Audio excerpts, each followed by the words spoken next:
नमस्कार, कार्यक्रम कल 24 मा स्वागत छ। म राजीव खत्री। विषादी खाउँ, भारतसँगको मित्रता बचाउँ। सरकारले यो नारा ल्याएर अभियान नै चलाएछ भने पनि अब अन्यथा नलिए हुन्छ। कुनै पनि सरकारको सबभन्दा प्राथमिक कर्तव्य भनेको आफ्ना जनताको सुरक्षा गर्नु हो। तर सरकार नेपाली जनताप्रतिको कर्तव्यबाट च्युत छ। सरकारलाई आफ्नै जनताभन्दा विदेशी व्यापारी प्यारो लाग्न थालेको छ। भारतकै दबावमा मन्त्री परिषदले यस्तो निर्णय गर्छ भन्नेमा कुनै दुविधा छैन। हुन त के मन्त्री परिषद पनि भन्ने यति बेला सबै मन्त्रालय प्रधानमन्त्रीसँगै त छ। सिधै प्रचण्ड परिषद भन्दा पनि फरक नपर्ला। भारतले दबाब दिँदा नागरिकको स्वास्थ्यलाई समेत व्यवस्था गर्ने हो भने भोलि नेपालकै मोलमोलाई भए आजका शासक वर्गले देशको पक्षमा निर्णय गर्ने कुरामा विश्वास गरिरहने कुनै आधार नै छैन। राष्ट्रवादको जामा लगाएर चुनावमा नेपाली जनतालाई भ्रमित बनाएका आजका शासकहरूको वास्तविक रङ बर्खा नलाग्दै पखालिँदैछ। भारतीय दलाल चरित्र यति बेला उदाङ्गो बन्दै गएको छ। कृषि प्रधान देश नेपालले आफ्ना जनतालाई खुवाउन तरकारी समेत भारतबाट आयात गर्नुपर्ने अवस्था आफैमा राज्यको लागि लाजमर्दो कुरा हो। 70 लाख नेपाली युवाहरू विदेशमा सस्तो ज्यामीको रूपमा श्रम बेचिरहेका छन् अनि नेपाल भने आफूलाई आवश्यक तरकारी भारतबाट आयात गर्नुपर्ने विडम्बनापूर्ण अवस्था भोगिरहेको छ। तरकारी जस्ता आधारभूत आवश्यकता पूर्ति गर्न असमर्थ हुनु आजसम्मका सरकारहरूको पराधीन सोच र अकर्मण्यता नै हो।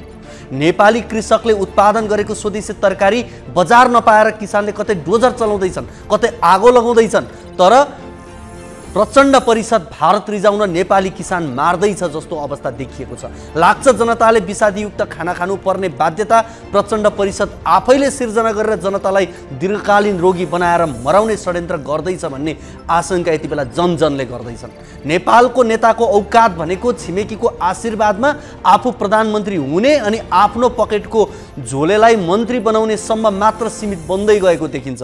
हुन त आफ्नै देशको कर्मचारीले यिनलाई टेर्दैनन्, अब छिमेकीले के टेरोस्। आफ्नो माइबापलाई बिच्किने कदमबाट 12 हात पछि फर्किनु कुनै नौलो नै रहेन यिनको लागि। कसैको सुप्रिमो, कसैको राजनेता, कसैको देउता। तर हेर्नुहोस् त यिनको औकात। यिनलाई लाज घिन पचिसकेको छ। नपचेको भए 3 खर्ब रुपियाँ भन्दा बढी विषादीयुक्त कृषि वस्तु आयात हुँदा के हेरेर बसिरहेका छन् यिनीहरू। किसानसँग 10 रुपियाँ प्रति केजीमा किनेर उपभोक्तालाई 90 रुपियाँमा बेच्ने बिचौलियालाई मात्र कृषि कर्म फाप्दै गएको छ। उत्पादित वस्तुले मूल्य नपाउने भएपछि धेरै किसानहरूले प्रेम प्रसाद आचार्यले भोगेको प्रताडना यति बेला भोग्दै आएका छन्। यो मुद्दा आजको मात्रै होइन, हिजो पनि थियो र सरकारको यही रवैया रहने हो भने भोलि झन् यो बढ्दै जानेछ। विडम्बना कस्तो छ भने भारतबाट आयातित विषादीयुक्त तरकारीले नेपाली बजारमा मजाले मूल्य पाइरहेको छ। आफ्नै किसानले उत्पादन गरेको उपज भने सिन्डिकेटमा गरेर कौडीको भावमा उठाउने गरिएको छ। नेपाल जस्तो सानो मुलुकमा राजनीतिक दल र बेकामका नेताहरू मात्रै धेरै भएका छन्। अब त राजनीति होइन, राजनीति भइसक्यो। कांग्रेस र एमालेको के कुरा गर्नु, किसानको खोरमा गनाएको कुखुरा भन्दा यिनीहरू डुङडुङती गनाइसकेका छन्। तर जनयुद्धको पृष्ठभूमिबाट आएका नेताहरू भारतीय शासकको कार्यकर्ता बन्न पुग्नु चाहिँ दुर्भाग्यपूर्ण हो। आज प्रचण्डका कारण देशको राजनीतिको बागडोर भारतको हातमा फेरि पुगेको चर्चा हुँदैछ। त्यो चिया पसलमा यति बेला सुने हुन्छ। प्रचण्डलाई त केही नहोला, किनकि उनी जानी बुझी नै भारत भक्त बनेका होलान्। उनका कारण मुलुक र जनता चाहिँ डुब्ने नै भए। उनकै पार्टीका इमान्दार देशभक्त र सही अर्थका कम्युनिस्टहरूको मानमर्दन भएको छ र उनीहरू अब एक्लो प्रचण्ड र उनका केही मतियारका कारण नेपालको राजनीति इतिहासमा कहिल्यै नमेटिने गरी भारतीय दलालको उपमा रूपान्तरित हुँदैछन्। कम्युनिस्टहरू देशभक्त हुनु प्रथम र अनिवार्य शर्त हो भन्ने गरेको सुनिन्थ्यो, तर अवस्था त्यसको ठिक उल्टो हुन पुगेको छ। प्रचण्डले एक अंशमा कम्युनिस्ट जात र धर्म त्यागिसके भन्नेहरू पनि छन्। अब सरकार नजिकका माओवादी केन्द्रका नेताहरू करोडपतिबाट महाकरोडपति र अरबपति प्रचण्ड महाअरबपति हुनेछन्। उनीहरूका लागि त्यसो हुनु नेपाली क्रान्तिको उपलब्धिको उत्कर्ष हुनेछ। अब नेताहरूका लागि लोकल ठर्राबाट ब्लू लेभल व्हिस्कीसम्मको स्तर वृद्धिलाई स्वाभाविक मान्नुपर्ने भएको छ, किनकि सम्पत्तिमा महाअरबपति हुनु र रक्सीमा ब्लू लेभलमा पुग्नु भनेको समानान्तर विकास हो र त्यो एकअर्कामा हैसियत सन्तुलनका लागि आवश्यक पनि छ। प्रचण्डको शिरमा टेकेर फुत्रुक्क उफ्रेर हिलो नटेकी देउवाको छेउमा पुग्नु अनिवार्य थियो भारतलाई। त्यसको अभियानमा लागेको भारतलाई सत्ता लालची र अस्थिर प्रचण्ड पाउनु सजिलै भयो होला। अब बिस्तारै जनतालाई बीचसँगै भारतीय निर्भरताको डोज बढाइनेछ। भारत आफै बोल्नुपर्ने छैन, अब नेपालको सरकार मार्फत नै बोलिनेछ। त्यसका लागि प्रचण्डले बाटो प्रशस्त गरिदिएका छन्। त्यति मात्र होइन, भारतका लागि प्रचण्डले नेपालमै फुटबलको मैदान खनिदिनेछन्। भारतले अब नेपालमै आफू र आफ्नो नेपाली खेलाडी मार्फत फुटबल खेल्न मात्रै होइन, गोल गरिरहन्छ जस्तो विगतमा पनि हुँदै आएको थियो। दर्शकवृन्द, यो र यस्तै विकृतिका अन्य विषय आजको कार्यक्रम कल 24 मा हामीले समावेश गरेका छौँ। यसको अलावा तपाईँहरूको गुनासोलाई हामी कार्यक्रममा प्रत्यक्ष समेट्नेछौँ।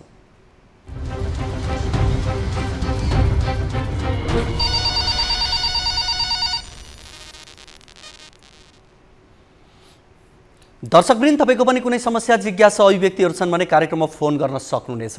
हामीलाई सम्पर्क गर्नका लागि हाम्रो टोल फ्री नम्बर 16 60 01 12 424, त्यसै गरी एनसेल नम्बर 98 015 72 424 र एनटिसी 98 45 61 56 54 मा कल गर्न सक्नुहुनेछ। तपाईँले एनसेलको नम्बरमा भाइबर मार्फत पनि गुनासाहरू टिपाउन सक्नुहुनेछ र हामीले नम्बरहरू यहाँलाई देख्छौँ, स्क्रिनमा पनि नम्बरहरू देख्न सक्नुहुन्छ। यी नम्बरमा फोन गर्नुहोस्। यति बेला भने हामीसँग कोही दर्शक हाम्रो फोन सम्पर्कमा हुनुहुन्छ, उहाँसँग कुराकानी गरौँ। हजुर नमस्ते।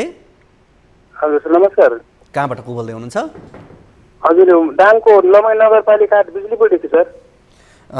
कहाँबाट भन्नुभयो? यो डाङको लमई नगरपालिका देखि सर। हजुर, तपाईँको समस्या जिज्ञासा के होला? मेरो जिज्ञासा भनेको सर, यस्तो जुन विगतको 74 सालको चुनाव थियो नि सर, सङ्ग्रह परिषद चुनाव। हजुर, त्यति बेला त्यो प्रचार गरेको चुनावको प्रचार गरेको गाडीको पाएका छन् बुकिङ गरेको भाडा। प्रचार प्रसार तपाईँले त्यो समस्या भन्नलाई फोन गरेको थिएँ अस्ति न। ए, कतिवटा गाडी भाडामा दिनुभएको थियो? गाडी एउटा मात्रै हो सर। त्यो सामान्य त्यो के भन्छन् त्यो माइक्रो सानो सानो गाडी थियो सर। तपाईँले भाडामा चाहिँ कुन पार्टीको वा को उम्मेदवारलाई दिनुभएको थियो? यो भाडामा तपाईँको यो जुन विगतको चुनावमा 74 सालको चुनावमा जुन वामेकताको उठ्यो नि सर, माओवादी केन्द्र र एमाले बिचको जुन वामेकता थियो नि सर। को तपाईँ नाम भन्नुहोस् न। हजुर हजुर वामेकता थियो नि सर, माओवादी केन्द्र उसको एमालेको। को नाम भन्नुहोस् न। उम्मेदवार भनेको सर सङ्घबाट हाम्रो मेटमणि माननीय मेटमणि चौधरी हुनुहुन्थ्यो। ए, मेटमणि चौधरी शर्माज्यू।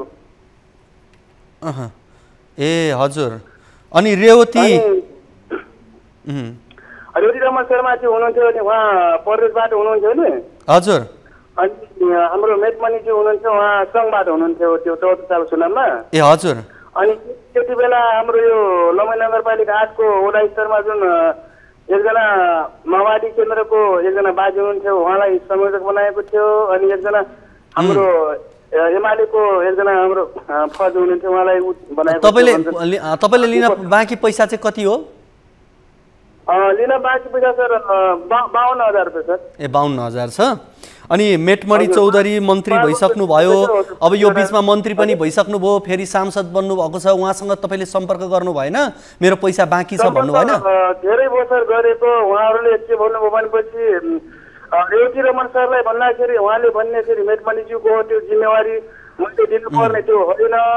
अनि मेटमणिज्यूलाई भन्दाखेरि उहाँले भन्ने कि रेवती रमनको जिम्मेवारी मेरो दिनुपर्ने त्यो होइन भनेर हालपाल गर्दै सर 5 वर्ष बिताइसक्नुभयो। उनीहरूको चुनाव पनि भइसक्यो, अनि मेटमणि जितिसक्नु भएन। अब तै पनि त्यो पैसा पाइया छैन। अब कसो गर्ने भने मैले कल 20 यो टेलिभिजनमा मैले कल गरेको थिएँ त्यसको लागि। अनि के समाधान हुन्छ कि समस्या भनेर। ल ठिक छ, अब तपाईँले मेटमणि चौधरी र रेवती रमण शर्मा भनेर यहाँले भन्नुभएको छ, दुईजनाले निर्वाचनको समयमा उहाँहरूलाई तपाईँले गाडी भाडामा दिनुभयो, तर त्यो गाडीको भाडा अहिलेसम्म पाइन भन्ने तपाईँको गुनासो छ। अब यस विषयमा हामी मेटमणि चौधरीसँग तपाईँले नम्बर उपलब्ध गराउनु भएको छ कि के छ? मेटमणि चौधरीको हुन त हामीसँग पनि मेटमणिको नम्बर म अब एकछिन पछाडि अब तपाईँलाई कल गरेर दिन सक्छु सर। ठिक छ, ठिक छ, यसो गर्नुहोस्। अब तपाईँले अहिले समस्या राख्नु भएको छ, अब यति सुनिसकिसकेपछि अब कसैले उहाँलाई बताइ पनि दिएलान् होइन, र तपाईँको समस्याको समाधान होला। भएन भने पनि फेरि हामी आगामी कार्यक्रममा यो विषयलाई उठान गर्छौँ है त। हस् हस् हस्। हामीसँग दाङबाट एकजना दर्शक हुनुहुन्थ्यो, उहाँले विशेष गरी यो 74 सालको निर्वाचनमा, आम निर्वाचनमा मेटमणि चौधरी रेवती रमण शर्माहरूको यो चुनाव प्रचार प्रसारको क्रममा गाडी भाडामा दिएको, तर त्यस बापतको जुन रकम पाउनुपर्ने थियो 50,000 भन्दा बढी भनौँ, त्यो रकम अहिलेसम्म प्राप्त गर्न नसकेको भनेर उहाँले यहाँ गुनासो राख्नुभयो। र हामी आशा गरौँ अब उहाँहरूले पक्कै पनि यो पैसा दिनुहोला, उहाँहरूको लागि यो ठुलो रकम नहोला भन्ने हामीलाई लाग्छ, किनभने कसैको श्रम कसैले पाउनुपर्ने पैसा नेताहरूले त झन् नलिनुपर्ने हो भन्ने नै हो। हामी यो विषयलाई उहाँले पैसा प्राप्त गर्न भएन भने आगामी कार्यक्रममा थप फलोअप गर्नेछौँ। कार्यक्रममा यति बेला भने लागौँ पहिलो रिपोर्टतर्फ। 10 वर्षीय माओवादी सशस्त्र युद्ध र 2062-63 को आन्दोलनको बलमा राजतन्त्र इतिहास बन्यो। तत्कालीन राजा ज्ञानेन्द्र शाह राजाबाट प्रजा बने।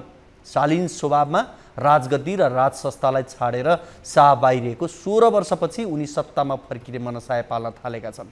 राष्ट्रिय प्रजातन्त्र पार्टी राप्रपा राज संस्थाको माग गर्दै गर्दा विभाजनदेखि राज संस्था छोड्नेसम्म पनि पुग्यो, तर शाह भने अब सत्ता र शक्तिमा फर्किने दाउ हेरेर बसेका छन्।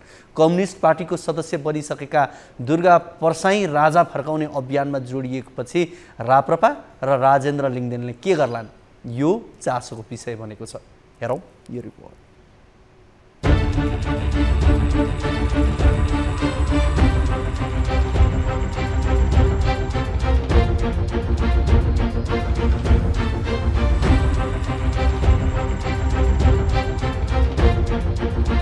पूर्व राजा ज्ञानेन्द्रले बेला बेलामा विज्ञप्ति जारी गर्ने र राजनीतिक दलको काम कारबाहीप्रति असन्तुष्टि जनाउँदै आएका छन्। उनले जनाउने असन्तुष्टिमा दलका नेताहरूले आलोचना पनि गर्छन्।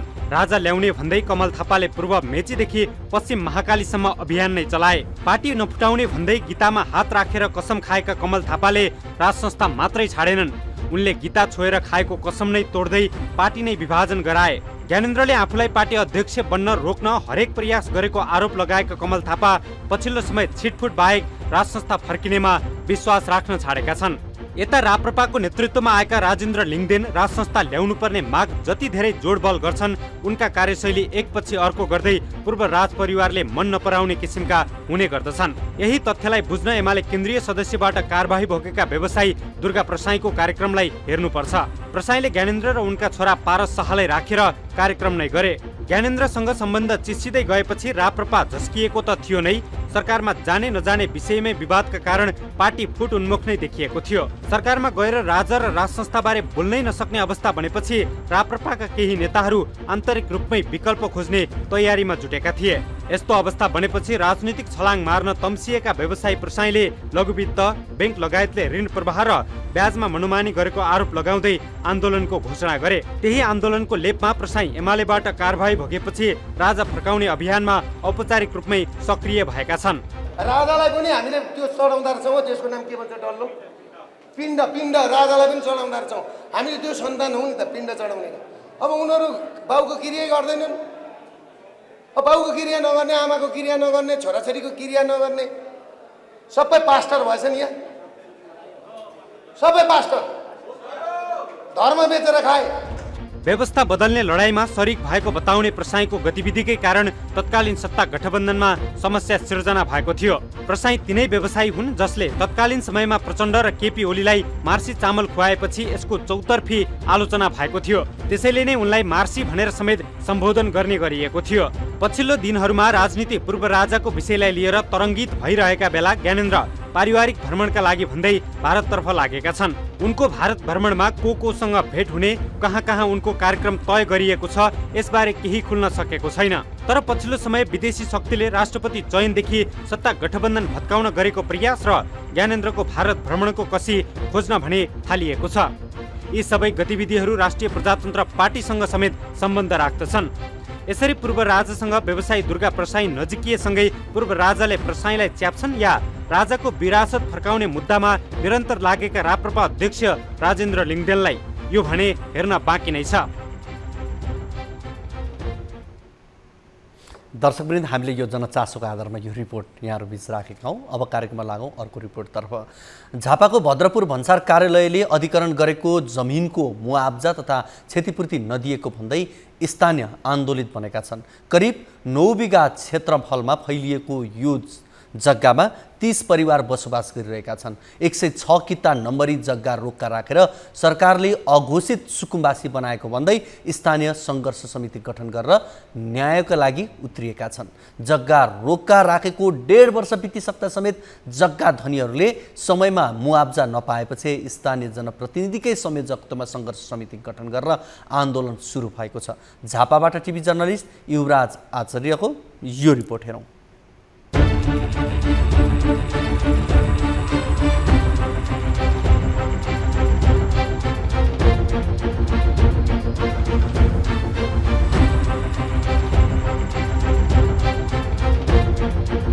भद्रपुर भन्सार कार्यालयले कार्यालय सञ्चालनका लागि भन्दै स्थानीयको अधिग्रहण गरेको जमिनको लामो समय बितिसक्दा पनि मुआब्जा बापत रकम नदिएपछि स्थानीय आन्दोलित बनेका छन्। भद्रपुर 5 मा रहेको भद्रपुर भन्सार स्तरोन्नति गर्न भन्दै 2077 साउन 27 गतेदेखि जमिन रोक्का राखे पनि मुआब्जा निर्धारणमा ढिलाइ हुनका साथै मुआब्जा र क्षतिपूर्ति बापतको रकम अझै उपलब्ध नभएपछि स्थानीय आन्दोलित बनेका छन्। पटक पटक भन्सार कार्यालय घेराउ गर्दै विभिन्न प्रकारका दबावमूलक कार्यक्रमहरू गर्दै आइरहेको स्थानीय विगत 9 दिन अघिदेखि धरनामा छन्। हाम्रो जग्गा 4 वर्षदेखि रोका गरेर राखेको छ, न जग्गा फिर्ता गर्छ न हाम्रो मुआब्जा दिएको छ। त्यही भएर कि त हाम्रो मुआब्जा सहित मतलब जग्गाको क्षतिपूर्ति सहित हाम्रो जग्गा फिर्ता गरिदियो सरकार। न त हाम्रो बाटो माटो दिन्छ, न त नाला बनाइदिन्छ, न कसैले धारा लगाउन सक्छ, न कसैले लाइन लिनु सक्छ। र जग्गा लिनु छैन भने हाम्रो जति 4 वर्षदेखि रोकेर राखेको छ सबै क्षतिपूर्ति गरेर हाम्रो फुकुवा गर्छ। दिनु पैसा नभए जग्गा लिने भने जग्गा लिनु कि फुकुवा गर्ने भने फुकुवा गर्नु। भन्सार विभागले 2076 वैशाख 17 गते हाल रहेको भन्सार कार्यालयलाई सार्ने गरी उत्तरपट्टिको स्थानीयको नम्बरी जमिन अधिग्रहण गर्ने निर्णय गरेको थियो। विभागले निर्णय गरेको झण्डै 1.5 वर्षपछि तत्कालीन झापाका प्रमुख जिल्ला अधिकारी उदय राणा मगरले जमिन अधिग्रहण मूल्याङ्कन उपसमिति गठन गरी स्थानीयको जम्मा 109 वटा कितामा रहेको 8.5 बिघा नम्बरी र बाँकी ऐलानी समेत 10 बिघा जमिन लिने निर्णय गराएका थिए। तर सम्बन्धित निकाय र भन्सार कार्यालयले विविध कारण देखाउँदै जमिनको उचित मुआब्जा वितरण नगरेको र जग्गा समेत मालपोतमा रोका राखिदिँदा आफूले थुप्रै समस्या भोग्नु परेको पीडितहरूको भनाइ छ। यो जग्गाका लागि कहाँ गइएन, सिडिओ साहेब बाटो भन्सार बाटो केही जग्गा पाएन, कति खर्च गर्दै पुर्यौँ त्यो सरकारले देखेन। या राको बालियो, टायर बालियो, हरेक गरियो, अहिलेसम्म केही सुनवाई आएको छैन। यता भद्रपुर भन्सार कार्यालयले 109 वटा किता रहेको जग्गा धनीका लागि जमिन र घर चहराको छुट्टा छुट्टै मूल्याङ्कन गरी रकम समेत तोकिसकेको जनाएको छ। आफ्नो मातहतमा रहेको सबै काम सकिसकेको, अब अर्थ मन्त्रालयको काम मात्रै बाँकी रहेको भद्रपुर भन्सार कार्यालयका प्रमुख अमित तिवारी बताउँछन्। हामीले चाहिँ सबै डकुमेन्टहरू निर्णय मुआब्जा समितिले गरेको निर्णय, भन्सारको त्यो जग्गाको मूल्याङ्कन समिति अनि त्यो घरटहराको मूल्याङ्कन समितिले गरेको निर्णय अनि त्यसको त्यो माइन्युटहरू अनि त्यसको तुलनात्मक चार्टहरू सबै संलग्न गरेर भन्सार विभागमा पुस 6 गते नै हामीले निकासका लागि लेखेर पठाएका छौँ। भन्सार विभागबाट अर्थ मन्त्रालयसम्म पुगेको छ। अधिग्रहण गरिएको जमिनको मुआब्जा र क्षतिपूर्ति समयमा नै उपलब्ध गराउनु सरकारवाला निकायको पहिलो दायित्व हो। तर यतिका समय बितिसक्दा पनि क्षतिपूर्ति नपाएर पीडित जग्गाधनी आन्दोलनमै उत्रिनुपर्ने बाध्यता अन्त्य हुनु जरुरी छ।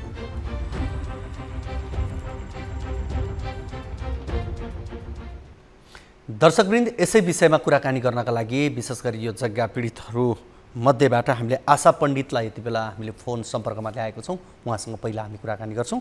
आशाजी, यहाँलाई कार्यक्रम कल 24 मा स्वागत छ। हजुर सर, नमस्कार। हजुर, अब यो तपाईहरू आन्दोलन पनि सुरु गर्नुभएको छ। यो भद्रपुर भन्सार कार्यालयले अधिग्रहण गरेको जमिनको मुआब्जा र क्षतिपूर्ति नदिएको भन्दै के छ अहिले यो विषय के सम्बोधन भयो, सुनवाई भयो कि भएको छैन? के छ अहिलेको अवस्था? त्यही त अब हाम्रो 10-11 दिनको कार्यक्रम थियो। हाम्रो के अरे आन्दोलन जारी नै थियो सर। हजुर। अनि अब हाम्रो सरकार पनि ढलियो अनि हाम्रो सुनवाई चाहिँ भइदिएन। त्यो भएर हाम्रो कार्यक्रम चाहिँ जारी नै भन्नुपर्छ, जारी नै छन् अहिलेसम्म पनि। उहाँ व्यापारीहरूको के अरे मालहरू पनि फसेको थियो भन्सारमा। व्यापारीहरूलाई पनि हामी तनाव पार्दियौँ। भन्सारमा ताला लगाएर अनिश्चितकाल बन्द थियो, बन्द गऱ्यौँ। अनि सबैजनाको भनाइको हिसाबले अब अलिक दिन, अब यत्रो दिन टाइम दिनुभयो, अझ पनि हामीलाई 1 हप्ता 2 हप्ताको टाइम दिनुहोस्, के कस्तो हुन्छ तपाईँहरूको छिटै निर्णय हुन्छ भनेर चाहिँ आज भन्सार खोलियो।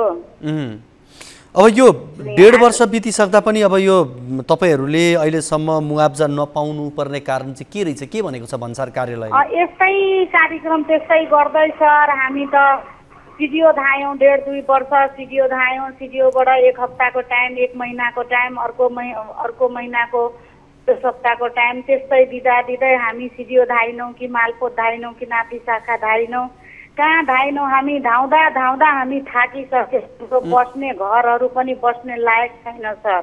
अनि त्यो हिसाबले हाम्रो जग्गा धनी जति छौँ एकदम आक्रोशित भयो। अब फेरि बर्खा आउन आँट्यो छ। हामी एकदम आफ्नो घर हुँदै पनि कतिपय मान्छे भाडामा बस्ने पर्ने पनि अवस्था भएको छ सर। घर भएर पनि न हामी घरका मर्मत गर्न सक्छौँ, न हामी घर बनाउनै सक्छौँ हाम्रो जग्गा रोका गरेर, न हामी ऋणै लिन सक्छौँ। केही गर्न नसकेर हामी लास्टमा आफ्नो आवाज आफै उठायौँ सर। ठिक छ, तपाईँसँग यहाँ हामी कुराकानी गर्दै गर्दा हामी भन्सार कार्यालयका प्रमुख अमित तिवारीसँग पनि यति बेला जोडिने प्रयासमा छौँ। उहाँसँग पनि हामी यस विषयमा बुझ्छौँ। सकेसम्म तपाईँसँगै हामी दोहोरो कुराकानी पनि गराउने प्रयास गर्छौँ। आशाजी, अब अहिले विशेष गरी तपाईँहरूलाई अब ब्याङ्क लोन होस् या कुनै पनि काम गर्नलाई र बस्नै पनि समस्या हो अहिले तपाईँहरूलाई बस्नका लागि पनि? हजुर, हामी तयार छौँ सर। हुन्छ, यसो गरौँ, यति बेला हामीसँग भद्रपुर भन्सार कार्यालयका प्रमुख अमित तिवारी पनि हाम्रो फोन सम्पर्कमा हुनुहुन्छ। उहाँसँग कुराकानी गरौँ। अमितजी, यहाँलाई कार्यक्रम कल 24 मा स्वागत छ। हजुर, धन्यवाद। अब यो झापाको भद्रपुर र तपाईँहरूको यो भन्सार कार्यालयले अधिग्रहण गरेको जमिनको मुआब्जा तथा क्षतिपूर्ति नदिएको भन्दै स्थानीयहरू यति बेला आन्दोलित पनि छन्। जग्गा रोका राखेर अब यो 1.5 वर्ष बितिसक्दा समेत जग्गा धनीहरूले अब यो समयमा मुआब्जा नपाउने, साँच्चै भन्दाखेरि अघोषित सुकुम्बासी जस्तो किन बनाइयो होला? अब सर्वप्रथम त अब यस्तो हो, यो अब मुआब्जाको प्रक्रिया अलिकति लामो हुन्छ। सुरुमा अब सरकारले रोक्का राख्ने, त्यसको मूल्याङ्कन गर्न प्रमुख जिल्ला अधिकारीलाई अधिकार प्रत्यार्जन गरेको हुन्छ हैन। अनि त्यो प्रत्यार्जन गर्दाखेरि उहाँले पनि जग्गाको मूल्याङ्कन गर्नलाई चाहिँ एउटा मूल्याङ्कन समिति गठन गर्नुभयो। त्यो जग्गाको एउटा मूल्याङ्कन समिति हो, त्यसपछि घर टहराको एउटा मूल्याङ्कन समिति हो। त्यो समितिले पनि मलाई लाग्छ भर्खर अब 7-8 महिना अगाडि मात्रै प्रतिवेदन दियो कि यो घर टहराको मूल्य यति गर्दा उपयुक्त हुन्छ, अनि जग्गाको चाहिँ यो अब मुख्य बाटोको यति, सहायक बाटोको यति, कच्ची रोड भएको बाटोको यति र कुनै पनि बाटो नछोएको जग्गाको यति भनेर मूल्याङ्कन यति मूल्याङ्कन गर्न उपयुक्त हुन्छ भनियो। त्यसपछि अब त्यो बेलामा यो कोभिडको कारणले पनि अब 1.5-2 वर्ष काम रोकिए जस्तो देखियो। अब यो मङ्सिर 24 गते चाहिँ प्रमुख जिल्ला अधिकारीको त्यो जुन मुआब्जा निर्धारण समितिले चाहिँ त्यो मूल्याङ्कनको निर्णय गरेको हो। हजुर। अनि पुसको 6 गते चाहिँ सम्पूर्ण निर्णय भएपछि हामीले निकासाको लागि भन्सार विभागमा पठाएको हो। अहिलेसम्मको अवस्था हामीले चाहिँ हाम्रो तर्फबाट गर्नुपर्ने कार्यहरू सम्पूर्ण सकेर हामीले पुस 6 गते नै भन्सार विभाग चाहिँ निकासाको लागि लेखी पठाएको हौँ। अहिलेसम्म पैसा प्राप्त नभएकोले अब उहाँहरूमा अब जनताहरूमा अलिकति गुनासो देखिन्छ। अब यो जग्गा मुआब्जा पनि नदिने अनि अब यो मालपोतमा रोक्का राखिदिँदा त अब स्थानीयलाई मर्का पर्यो नि, उहाँहरूले स्वाभाविक रूपमा आन्दोलित हुनु पनि स्वाभाविकै रह्यो होला। यो यही कुरा चाहिँ प्रक्रिया यस्तो हुन्छ भनेर उहाँहरूलाई चाहिँ किन बुझाउन सक्नु भएन यहाँहरूले? अब होइन यस्तो बुझाउन त भन्दा पनि के हो भने अब त्यो लामो प्रक्रिया जग्गाको मूल्याङ्कन नै लामो प्रक्रिया भएर सम्पन्न भएको जस्तो देखियो। किनभने 2-3 वर्ष जस्तो लाग्यो। त्यो बेलामा अब 1.5 वर्ष त करिब करिब देशमा अब कोभिडको कारणले गर्दाखेरि अब मान्छे पनि हिँडुल गर्न नपाउने धेरै जस्तो कामहरू अलि व्यवस्थित रूपले भए जस्तो देखिएन। अब म पनि यो कार्यालयमा असोजको अन्तिम 25-26 गतेदेखि हाजिर भएको। मभन्दा पहिले अरू साथीहरू हुन्थे, त्यस्तै कहिले प्रमुख जिल्ला अधिकारी चेन्ज हुने, कहिले मालपोत प्रमुखहरू चेन्ज हुने, अनि यो समितिहरूको पनि अब बैठक नियमित नभएको कारणले गर्दाखेरि चाहिँ अब यो 6 महिना 1 वर्षदेखि चाहिँ यो समिति एकदमै सक्रिय रूपमा काम गरेको देखियो होइन। अनि त्यसपछि मात्रै भनौँ न यो मङ्सिर 24 गते मात्रै यसको सम्पूर्ण निर्णय भयो। अनि निर्णय भइसकेपछि चाहिँ हामीले निर्णय भइसक्यो जग्गाको अब धेरै 2-3 वर्षदेखि रोक्का पनि भएकोले गर्दाखेरि उहाँलाई पनि क्षतिपूर्ति अब दिनुपर्छ भनेर हामीले त्यो अब यो ठ्याक्कै मुआब्जाको प्रक्रिया उहाँहरूलाई दिने भन्ने कुरा चाहिँ कहिलेबाट सुरुवात होला, के छ, के भन्नुहुन्छ यहाँ, के देख्नुहुन्छ?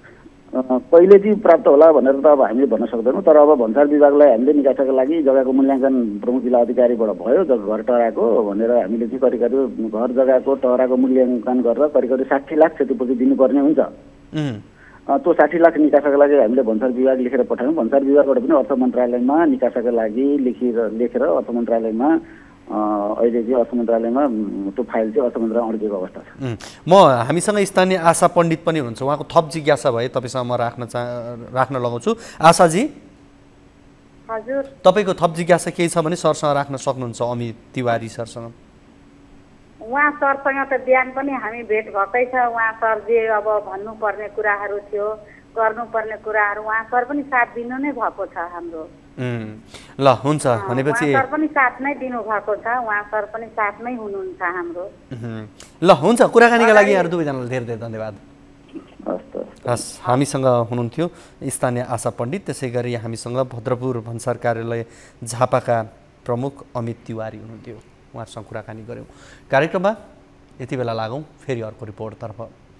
सर्लाहीको सदरमुकाम समेत रहेको मलङ्गुवा नगरपालिकाद्वारा जडान गरिएका सीसीटीभी क्यामेरा 3 वर्षदेखि बिग्रिएको छ।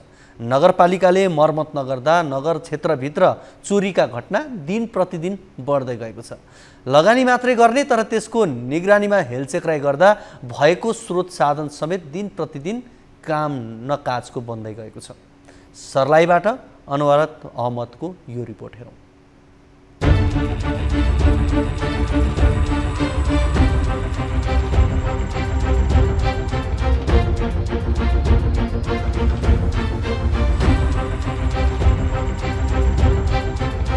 अपराध न्यूनीकरण गर्ने योजनाका साथ नगरपालिकाले 2076 साल असोज महिनामा नगरभित्र 34 स्थान सीसीटीभी क्यामेरा जडान गरेको थियो। करिब 20 लाख बराबरको लगानीमा नगरपालिकाले इन्भर्टर लगायतका उपकरण सहित नगरभित्र तथा नगरबाट बाहिरिने चोकहरूमा सीसीटीभी क्यामेरा जडान गरेको थियो। मलङ्गवा नगरपालिकाको गोरखकाली, राश्री चोक, नगरपालिका चोक, बालमन्दिर चोक, शहीद चोक लगायत बजार क्षेत्रभित्र र बाहिर गरी 34 स्थान क्यामेरा जडान गरिएको थियो। जडान गरिएको क्यामेराको मोनिटर जिल्ला प्रहरी कार्यालयको पुरानो भवनको कन्ट्रोल रुममा राखिएको थियो। तर क्यामेरा जडान गरेको 2-3 महिना पनि नबित्दै भटाभट बिग्रन थाल्यो। बिग्रदा बिग्रदै अहिले आएर नगरपालिकाले जडान गरेको 34 स्थान क्यामेरा मध्ये एउटा समेत सञ्चालनमा छैन। नगरभरिको पोलमा झुन्ड्याइएको सीसीटीभी क्यामेरा अहिले हात्तीको देखाउने दाँत मात्रै बनेको छ। करिब 3.5 वर्षदेखि बन्द रहेका क्यामेराहरू मर्मत गर्न नगरपालिकाले कुनै चासो देखाएको छैन। नगरपालिकामा केही वर्ष अघि सञ्चालन भएको थियो, लगाइएको थियो, तर राम्ररी सञ्चालन भएन, उसको मर्मत भएन, त्यसको अनुगमन भएन, त्यसको उद्देश्य के किन गरिएको हो त्यसतर्फ ध्यान दिएन। अहिले त झन बिग्रेको छ। सीसीटीभी अहिलेको अवस्थामा अपराध अनुसन्धानको प्रमाण सङ्कलन गर्न अत्यन्तै जरुरी मानिन्छ। जडान गरिएका क्यामेरा सञ्चालन नभएका कारण चोरीका घटनादेखि विभिन्न अपराधको घटनाको अनुसन्धानमा प्रमाण पुर्याउन असहज भएको प्रहरीको भनाइ छ।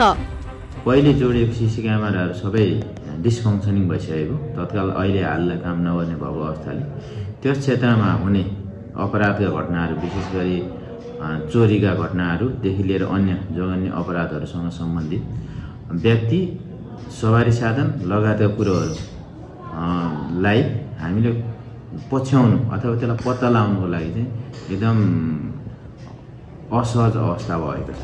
उता जडान गरिएका सीसीटीभीको मर्मत चाँडै हुने मलङ्गवा नगरपालिकाको दाबी छ। नगरपालिकामा आईटी कर्मचारी नभएको समस्या देखाउँदै कर्मचारी व्यवस्थापन भएसँगै सीसीटीभीको अवस्था बुझी मर्मत सम्हार गरिने नगरपालिकाले जनाएको छ। सीसी क्यामेरा भनेको अभिलेखनका लागि एउटा महत्त्वपूर्ण यो प्राविधिक टुल्स भयो होइन। यो टुल्स प्रयोग गर्दाखेरि हामीले गरेको कामको पारदर्शिता पनि बढ्दैन, कुनै पनि स्थानमा भएका कुनै पनि घटनाहरूलाई पछिसम्म हेर्न सकिने एउटा सजिलो तन्त्र भएकोले गर्दा यसको व्यवस्था गरिएको हो। त्यो बिचमा प्राविधिक कारणबाट त्यो कहीँ टुटफुट भएको हुनसक्छ, त्यसलाई हामी चाँडै नै रिपेयर गर्न व्यवस्थापन गर्छौँ। 21औं शताब्दीको यो प्राविधिक युगमा अपराध न्यूनीकरण गर्न र सम्भावित जोखिमबाट समेत बच्न सीसीटीभीले मद्दत पुर्याउने गरेको विज्ञहरूको भनाइ छ। तर सीसीटीभीको मर्मत समयमा नगर्दा चोरी र अपराधका घटना बढ्नु दुःखद छ। दर्शकवृन्द, हामीले यो सर्लाहीको सदरमुकाम समेत रहेको मलङ्गवा नगरपालिकाद्वारा जडित सीसीटीभी क्यामेरा 3 वर्षदेखि बिग्रिएको अवस्थामा रहेको सन्दर्भको यो रिपोर्ट यहाँहरू बीच राख्यौँ। विशेष गरी यस्ता किसिमका सामग्रीहरू खरिद प्रक्रियामा जति जोडबल दिइन्छ र चाँडो खरिद गरिन्छ त्यति नै यसलाई दिगो सञ्चालनका लागि भने गरिँदैन। अब यो किन्दा फाइदा हुने र सञ्चालन गर्दाखेरि घाटा बढी हुने भएका कारणले यो घाटा नाफाकै कारण हो या अन्य कारणले अन्य फ्याक्टरले काम गरेको हुन्छ, किन हो थाहा छैन। यो मलङ्गवाको प्रसङ्ग हो, तर मलङ्गवा जस्ता अन्य ठाउँमा पनि यस्ता समस्याहरू रहने गरेका छन्। सीसी क्यामेरा या सडक बत्तीहरू जडान गरिन्छ तर त्यसलाई केही समय पछाडि त्यो बिग्रदै जान्छ, त्यसलाई दिगो रूपमा सञ्चालन पनि गर्न गरिँदैन, गरेको पाइँदैन पनि। र सुरुवाती चरणमा बिग्रिँदै गर्दा त्यसलाई सञ्चालन गर्न या बनाउनका लागि जति सहज हुन्छ लामो समयसम्म प्रयोग नगरेपछि नबनाएपछि त्यसका आर्थिक भार पनि बढ्दै जान्छ। यो नगरपालिकामा विशेष गरी 20 लाख बराबरको लगानीमा नगरपालिकाले इन्भर्टर लगायतका उपकरणसहित नगरभित्र र नगरबाट बाहिरपट्टिको भागमा भनौँ चोकहरूमा 34 स्थान क्यामेरा जडान गरिएको थियो। तर यति बेला 34वटै क्यामेरा काम नलाग्ने अवस्थामा पुगेको छ। त्यसै गरी पुरानो भवनको यो कन्ट्रोल रुम भनिएकोमा पनि अहिले कन्ट्रोल रुम छैन भनेर हामीले जानकारी पाएका छौँ र यो अवस्था छ। यो चाहिँ अन्य जिल्लाहरूमा पनि कतिपय स्थानहरूमा यस्तै अवस्था देखिन्छ। अब यसले गर्दाखेरि सीसी क्यामेरा जे उद्देश्यले राखिएको थियो त्यो उद्देश्य भने पुरा नभएको देखिन्छ। यसै विषयमा कुराकानी गर्नका लागि यति बेला हामीसँग नागरिक समाज सर्लाहीका अध्यक्ष उमाकान्त झा हाम्रो फोन सम्पर्कमा हुनुहुन्छ, उहाँसँग कुराकानी गरौँ। उग्रकान्तजी, यहाँलाई कार्यक्रम कल 24 मा स्वागत छ। हजुर हजुर, नमस्कार, धन्यवाद। हजुर, अब यो सीसी क्यामेराको सन्दर्भमा हामीले रिपोर्ट पनि प्रसारण गऱ्यौँ, तपाईँले पनि आफ्ना केही भनाइहरू त राख्नुभएको थियो। अब सीसी क्यामेरा समयमा नबन्दाखेरि सहरको सुरक्षा, बजारको सुरक्षामा केही समस्याहरू त अवश्य भएकै छन्। यो किन यसरी समयमा नबनिएको होला? नागरिक समाजको तर्फबाट यहाँहरूको बुझाइ के हो अनि आफ्नो दबाबहरू के रहे या तपाईँहरूले यो बनाउनुपर्छ भन्ने कुराहरूमा त पक्कै भन्नुभयो होला, के रह्यो? यसमा के छ सर, यो वैज्ञानिक उपकरणको एउटा राम्रो सदुपयोग गर्नुपर्ने राम्रो उपलब्धि छ हाम्रो लागि यो सूचनाको हकमा सीसी क्यामेरा। तर के छ भने अब सबै ठाउँमा यसको जानकारी, सबै ठाउँमा यसको उपकरणको गुणवत्ता, क्वालिफिकेसन भनिन्छ नि क्वालिटी, त्यो सबैलाई थाहा हुँदैन। केही वर्ष अगाडि सर्लाहीको जिल्ला प्रशासन कार्यालय, जिल्ला प्रहरी कार्यालयमा बडा राम्ररी यो सीसी क्यामेरा सञ्चालन भएको थियो। म आफै गएर हेरेका थिएँ, अनुगमन पनि गरेका थिएँ नागरिक समाजको अध्यक्ष नाताले, र धेरै राम्रो कभरेज पनि थियो। यो इन्डियाको बोर्डरदेखि लिएर 2-3 किलोमिटर भित्रसम्मको पिक्चरहरू बडा स्पष्ट देखाइरहेका थियो। र यही हुँदा हुँदै यो सबै चालुै अवस्थामा बडा गजब ढङ्गले एउटा चोरी पनि भयो। बजारको बिचै टाउनबाट बिहान पख 3-4 बजे भोरमा यो सटर हटाएर काटेर बिहान 4 बजे 5 बजे बिहान चाहिँ जुन बेला मर्निङ वाकमा मान्छेहरू निस्कन्छन् त्यही बेलामा चोरी भयो। यो हास्यास्पद कुरा हो। त्यो बेला लिएर म गएको थिएँ जिल्ला प्रहरी कार्यालयमा। यो सीसी क्यामेरा लागेकै छ, फेरि यो चोरी भइराखेकै छ, यसको के महत्त्व हो? अनि उहाँले सबै देखाउनु हो। अप्ठ्यारो के छ भने सबै प्राविधिक जानकारीहरू हुँदैनन्।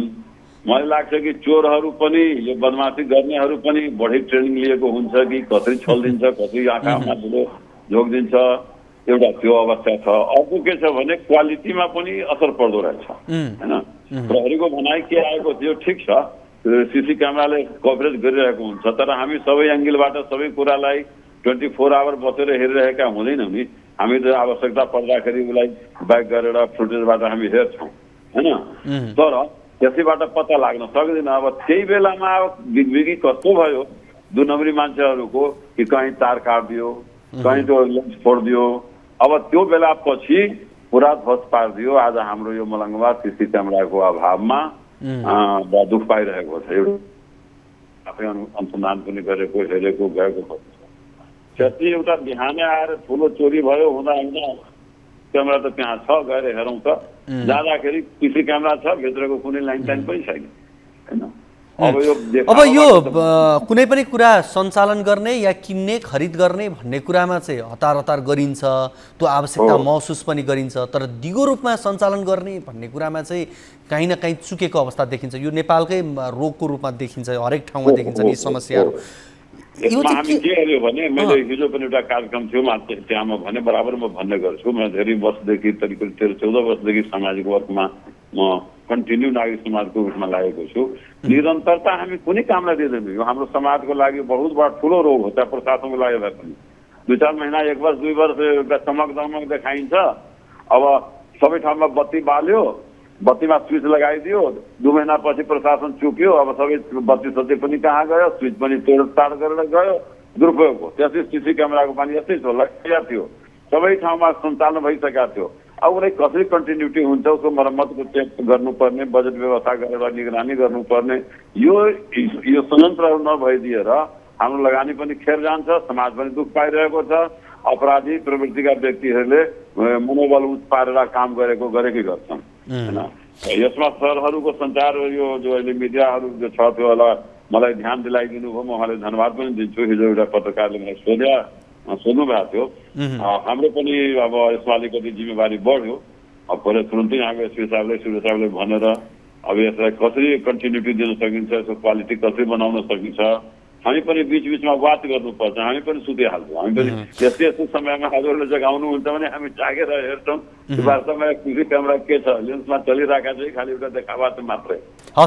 हस् उग्रकान्तजी, कुराकानीका लागि यहाँलाई धेरै धेरै धन्यवाद। हामी नगरपालिकाको नगर प्रमुखसँग पनि कुराकानी गर्ने प्रयास गरिरहेका छौँ। मिडियालाई पनि धन्यवाद दिन्छु, हाम्रो समयमा याद दिलाइदिनु हो। हस् हामीसँग हुनुहुन्थ्यो नागरिक समाज सर्लाहीका अध्यक्ष उग्रकान्त झा हुनुहुन्थ्यो, उहाँसँग कुराकानी गऱ्यौँ। अब हामी नगरपालिकाका नगर प्रमुखसँग या प्रमुख प्रशासकीय अधिकारीसँग कोसँग सम्भव हुन्छ त्यो प्रयास हामी गरिरहेका छौँ। उहाँसँग पनि हामी कुराकानी गर्छौँ।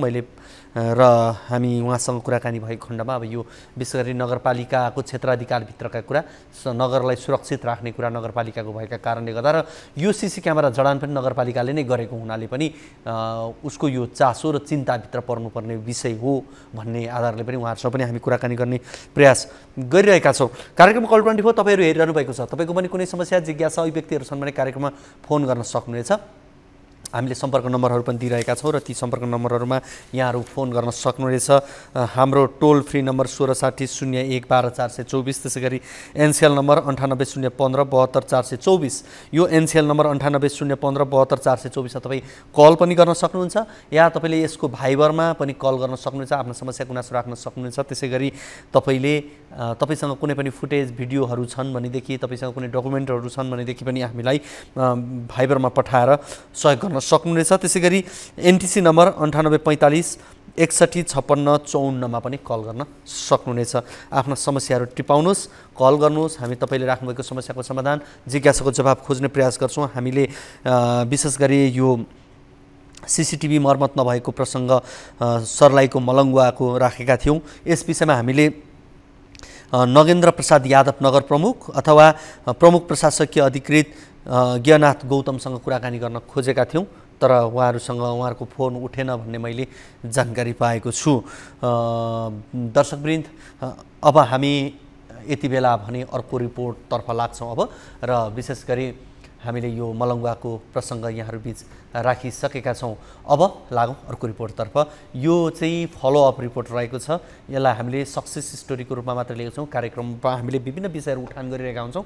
त्यो उठान गरेका विषयहरू कतिपय त्यसले सफलता पाइरहेको हुन्छ, स्थानीयले राहत महसुस गरिरहनु भएको हुन्छ र त्यो सँगसँगै त्यसलाई पनि हामीले विभिन्न समयमा प्रसारण गर्ने गरेका छौँ। प्रसङ्ग रहेको छ बर्दियाको गुलरियाबाट बाँकेको नेपालगञ्ज पुग्न 35 किलोमिटर दूरी पार गर्नुपर्ने हुन्छ। त्यसै गरी बर्दियाको राजपुर र भुरी गाउँ पुग्न पनि झन्डै उही दूरी पार गर्नुपर्छ। तर राजपुर र भुरी गाउँ पुग्ने यात्रुले भने नेपालगञ्ज पुग्ने यात्रुले भन्दा झन्डै दोब्बर भाडा असुल गरेको विषय हामीले कार्यक्रम कल 24 मा प्रसारण गरेका थियौँ, जसको प्रभावस्वरूप त्यहाँका स्थानीयहरूलाई राहत मिलेको छ। हेरौँ बर्दियाबाट टिभी जर्नलिस्ट ज्योति पन्थीले पठाएको यो रिपोर्ट।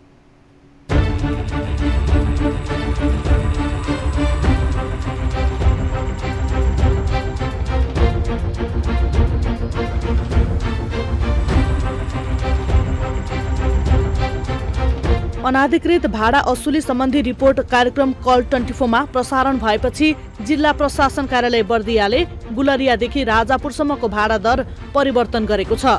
गुलरियादेखि राजापुरसम्म पुग्ने करिब 36 किलोमिटर दूरीको भाडा 220 रुपैयाँ र गुलरियादेखि भुरी गाउँसम्मको भाडा पनि 220 रुपैयाँ लिँदै आएकोमा अहिले भाडा दर घटाइएको छ। परिवर्तित भाडा दर अनुसार यात्रुहरूबाट अब सार्वजनिक सवारी साधनहरूले प्रति किलोमिटर 2 रुपैयाँ 93 पैसा मात्र लिन पाउनेछन्, जसको किलोमिटर अनुसार गणना गर्दा करिब 125 रुपैयाँ मात्र हुन आउँछ।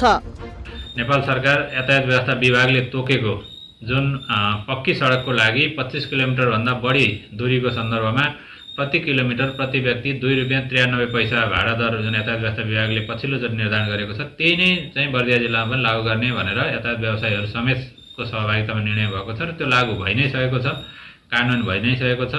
केही यातायात व्यवसायीहरूले गाडी नचलाएको भन्ने खालको हिजो सुनेको छु, मैले आज कुरा पनि गरिसकेँ र उहाँहरू पनि चलाउनुहुन्छ र यो लागू चाहिँ भइसकेको अवस्था छ। न्युज 24 टेलिभिजनलाई स्थानीय यात्रुहरूबाट भाडा दर बढेको पटक पटक गुनासो आउने गरेको थियो। न्युज प्रसारण पश्चात जिल्ला प्रशासन कार्यालय बर्दियाले सरकारवालाहरूको बैठक बोलाएर यातायात व्यवस्था विभागले तोकेको भाडा दर लागू गर्न यातायात व्यवसायीहरूलाई निर्देशन दिएको छ। प्रशासनले दिएको निर्देशन पालना गर्न आफूहरू प्रतिबद्ध रहेको यातायात व्यवसायीहरूले बताएका छन्। छलफलबाट एउटा निष्कर्ष निकालेर यो भाडा चाहिँ विगतको बाटोको अवस्था होइन, अब बाटो चाहिँ राम्रो सुव्यवस्थित भएको छ, पिच भएको छ, त्यसकारणले अब भाडा चाहिँ अब समायोजन हुनुपर्छ भन्नेमा चाहिँ सम्पूर्ण यातायात व्यवसायिक सङ्घका प्रमुखहरू, पदाधिकारी, प्रतिनिधिज्यूहरू सबै बसेर, राजनीतिक दल बसेर होइन, विभिन्न पत्रकार मिडिया जीवहरू पनि बसेर नै यो भाडालाई चाहिँ निर्धारण गरिएको, समायोजन गरिएको। यो चाहिँ अब लागू गर्ने भनेर हामीले सहमति गरिसकेका छौँ, अब यसलाई लागू गर्छौँ हामीले। जिल्ला प्रशासन कार्यालय बर्दियाले समाचार प्रसारणपछि भाडा दर परिवर्तन गरेर आफूलाई न्याय गरेको स्थानीयहरूले बताएका छन्। भाडा दर एकदम महँगो थियो, यहाँदेखि चाहिँ हामीले यात्रा गर्दाखेरि 220 रुपियाँ लिने गरेको थियो होइन। तर तपाईँले चाहिँ न्युज 24 मा चाहिँ एकचोटि चाहिँ समाचार बनाइसकेपछि र जिल्ला प्रशासनले चाहिँ त्यो कुरालाई चाहिँ सुनेर अहिले चाहिँ भाडा दर घटाएर 105 रुपियाँ पुऱ्याएको छ। अहिले चाहिँ हामी जस्ता चाहिँ सधैँ यात्रा गर्ने यात्रुलाई चाहिँ सहयोग पुगेको छ।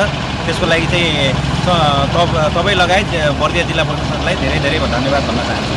जनसरकारका विषयहरूलाई उठान गरेको हाम्रो समाचारले दैनिक आवत जावत गर्ने यात्रुहरूलाई निकै राहत पुगेको स्थानीयहरूले जानकारी गराएका छन्।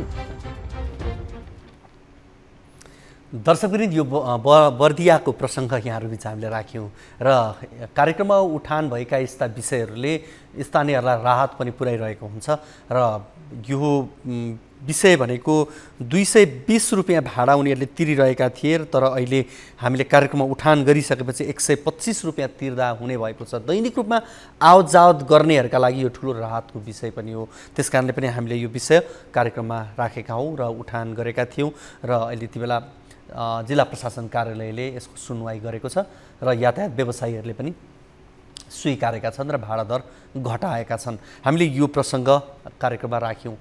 यति बेला कोही दर्शक हुनुहुन्छ। हजुर नमस्ते। नमस्ते।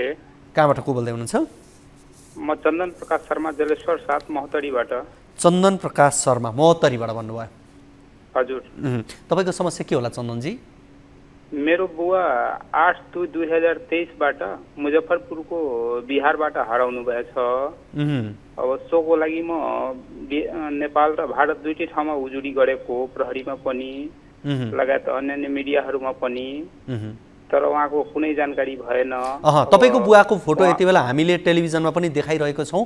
बुवाको बारेमा तपाईँले बताइदिनुहोस्, उहाँ कस्तो हुनुहुन्थ्यो, के हुन्थ्यो, हराउँदा कस्तो कपडा लाउनु भएको थियो या उहाँको हुलिया के थियो? कालो ज्याकेट लगाउनु भएको थियो अनि कालो पाइजामा जसमा सेतो टाइपको डडी टाइपको थियो अनि गलामा गम्छा मङ्की टोपी लाउनु भएको थियो।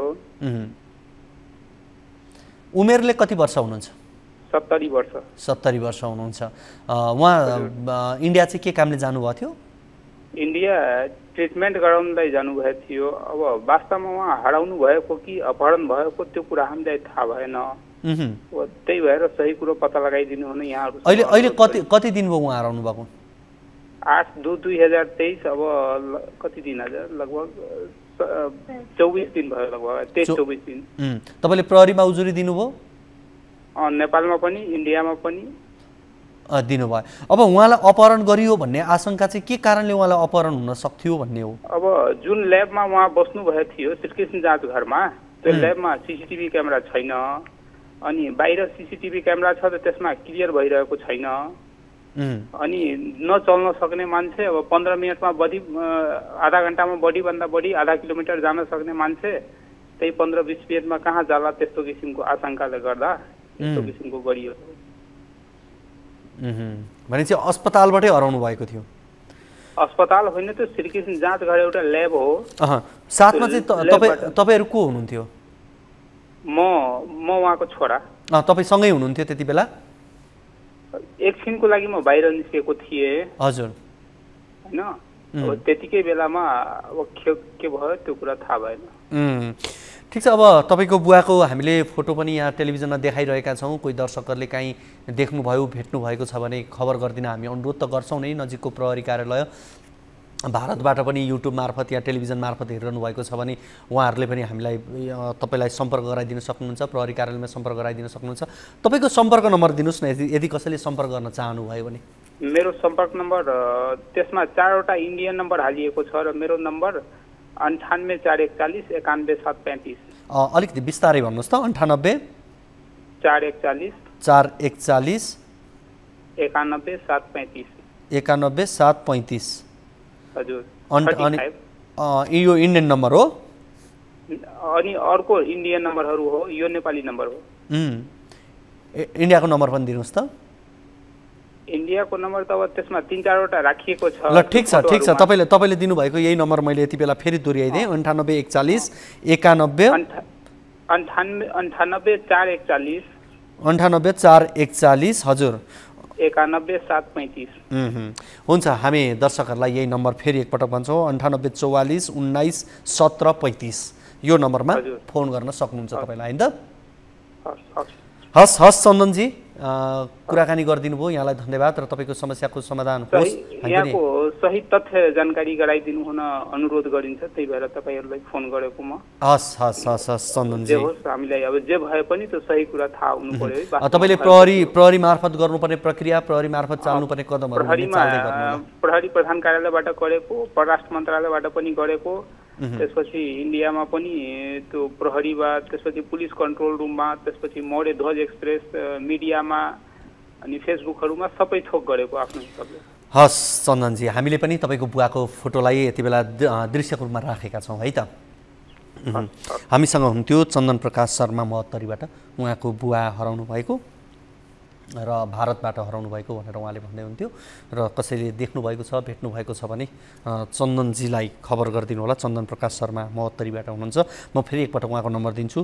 98 44 19 17 35 यो नम्बरमा फोन गरेर उहाँलाई जानकारी गराइदिन सक्नुहुनेछ। आजको कार्यक्रमको निर्धारित समय करिब सकिसकेको छ र हामी तपाईँ दर्शकहरूलाई पनि आग्रह गर्छौँ, तपाईँको पनि कुनै समस्या जिज्ञासाहरू छन् भने कार्यक्रममा राख्न सक्नुहुनेछ, फोन गर्न सक्नुहुनेछ हामीले दिएका नम्बरहरूमा। यो कार्यक्रम सकिएपछि पनि कल गर्नुहोला। आजको कार्यक्रमको निर्धारित समय सकिसकेको छ। बिदा दिनुहोस्। हवस् त, नमस्ते।